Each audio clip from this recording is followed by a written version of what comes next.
Welcome back. You're still watching Technoholik. Now, tablets, smartphones, laptops, smart TVs, there's just too many screens to look at in everyday life.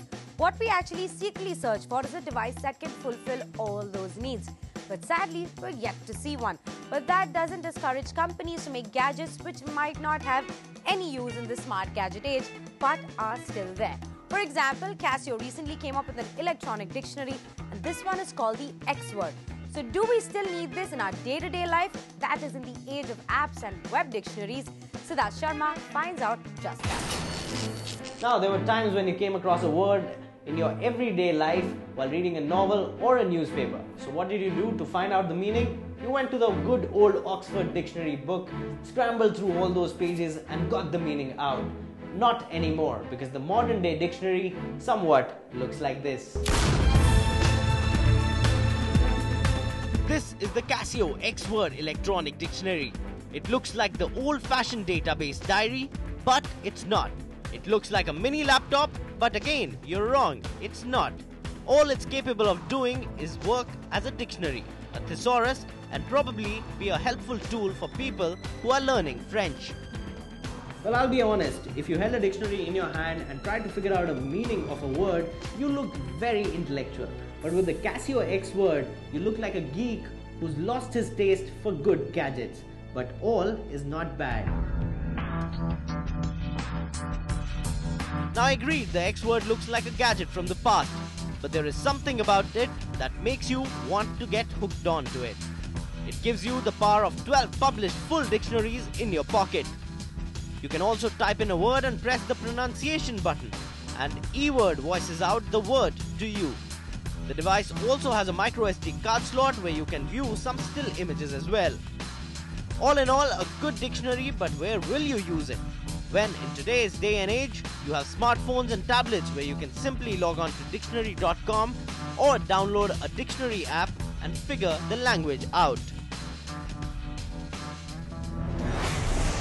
Now you saw what the tiny little device is capable of doing. And you will be thinking, hey, it's not a bad bargain for about 2,000 or 3,000 rupees. But hold your thoughts. The price on the Casio X word is 15,000 rupees. Yes, you heard it right. This is priced at rupees 15,000. And to top it all, you get 2 AA batteries to run it. So every time you run out of battery on a device like this, you have to go to the shop and buy some more. So I won't be recommending this device to you guys because, hey, frankly speaking, we live in a world filled with tablets and smartphones, and we just don't need another screen to just look at meanings of words. So my advice to you guys would be, right now, spend wisely.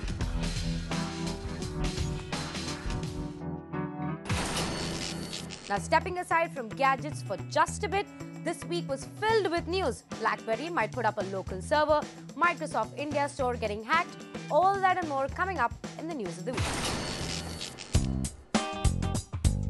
Tech world was all buzzing this week, with a lot of promises and a sneak at some upcoming launches. So let's get started. First making news was Apple. Apple's iPad 3 release date seems to have been confirmed for March 7th, 2012. Apple is expected to announce something about the next iPad anytime now, and speculations running rife about the specs of the much anticipated next generation tablet goes like this.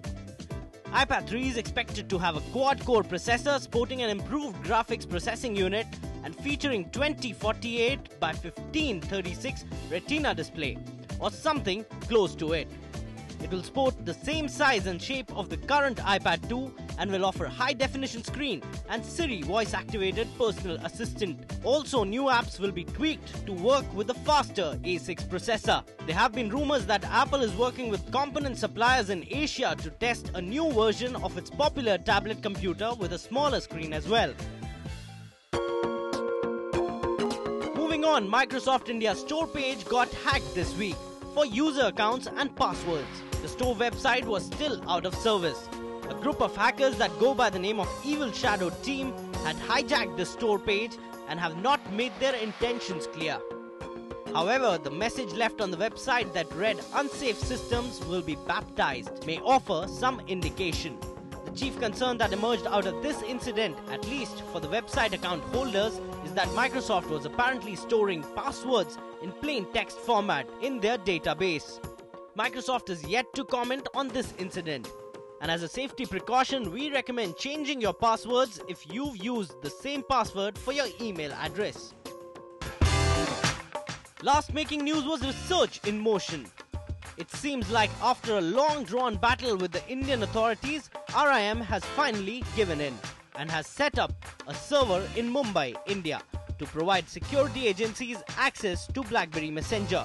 The Ministry of Communications stated that the security agencies were able to access BlackBerry services through the interception and monitoring facilities provided by the telecom service provider.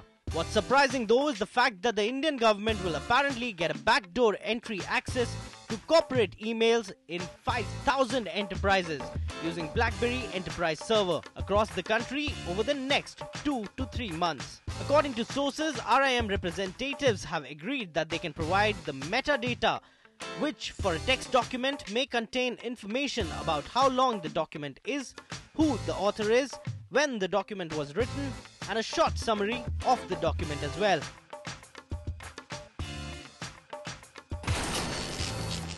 And with that thought, it's time to call it quits on this edition of Technoholik, but you can always keep the conversation going on Twitter. Our IDs are flashing on your screens right now, and you can also email us at technoholic@indiatimes.com. And for all the news and updates, always stay logged on to technoholic.com. We'll be back same time, same place next week. Till then, bye guys.